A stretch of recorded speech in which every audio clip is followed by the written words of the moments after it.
જય સાઈનાથ। ચાલો તો આપણે 2 મંથથી ટ્યુશન ચલાવી રહ્યા છીએ। તો ઘણા બધા છોકરાઓ ટ્યુશન માટે આવે છે, પણ 3-4 દિવસથી ઘણો વરસાદને કારણે છોકરાઓને થોડું આવવામાં તકલીફ પડતી હતી, કેમ કે ઘણા છોકરાઓ પણ છત્રીઓ નહીં હતી। તો ચાલો આજે આપણે જેટલા બી છોકરાઓ આપણા ત્યાં ટ્યુશન આવે છે એમને છત્રીઓ આપીએ છીએ। ચાલો તો આજે વરસાદ થોડો ખુલેલો હતો, એટલે 20 થી 25 જેટલા સ્ટુડન્ટ આવેલા છે અને થોડા છોકરાઓ નથી આવ્યા। તો ચાલો જેટલા છોકરા આવ્યા છે એમને આપણે આ છત્રીઓ આપી દઈએ છીએ। બધાને છત્રી જોઈએ ને?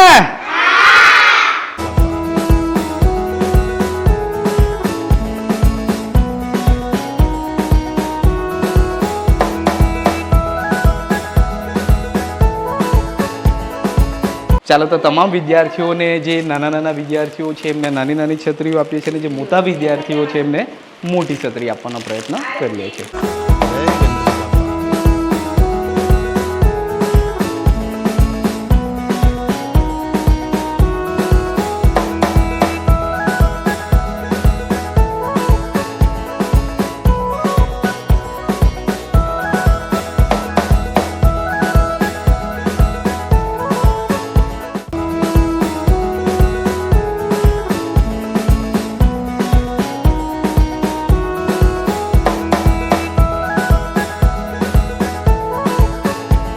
ચાલો તો તમામ છોકરાઓને છત્રી અપાઈ દીધી છે, અને બધાને આજે વરસાદના થોડો વાતાવરણ છે એટલે થોડું બહાર ઊભી રાખ્યા છે, અને તમને પણ અમારા વિડીયોના માધ્યમથી બતાવીએ છીએ। તમને કેવી લાગ્યું છે આ વિડીયો અમને કમેન્ટમાં લખીને જરૂરથી જણાવજો। ચાલો તો તમામ વિદ્યાર્થીઓને આપણે છત્રી અપાઈ દીધી છે, અને અમારા જયલો તોફાની યુટ્યુબ ચેનલ તરફથી અમે નાના મોટા એવા પ્રયત્નો કરીએ છીએ કે જેમને થોડી ખુશી મળે અને બાળકોને પણ થોડું જ્ઞાન આવે અને થોડો ઉત્સાહ રહે, એ અમે પ્રયત્ન કરીએ છીએ। ચાલો તમે પણ સપોર્ટ કરતા રહેજો અને અમે પણ સપોર્ટ બતાવતા રહીશું।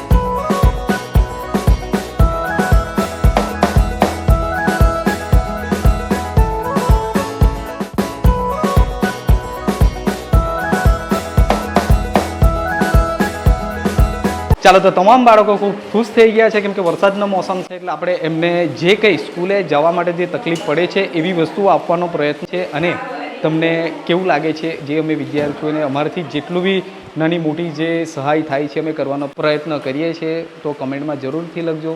જય સાઈનાથ। ચાલો તો બાળકોને તો પણ છત્રી આપી જ છે, પણ જે એમના ટીચર છે 2.5 થી 3 કિલોમીટરની દૂરીથી બાઇક પાસે આવે છે, એટલે એમને પણ એક રેનકોટ અને છત્રી આપવાનો પ્રયત્ન કરીએ છીએ, કેમ કે અમારે જયલો તોફાની યુટ્યુબ ચેનલ તરફથી નાના મોટા અમે એવા પ્રયત્ન કરતા રહીએ છીએ। તો તમે પણ સપોર્ટ બતાવજો, અને અમે પણ આવા તમામ બાળકો કે કોઈ બી વ્યક્તિને નાના મોટા થોડીક સહાય કરવાનો પ્રયત્ન કરીએ છીએ। જય સાઈનાથ।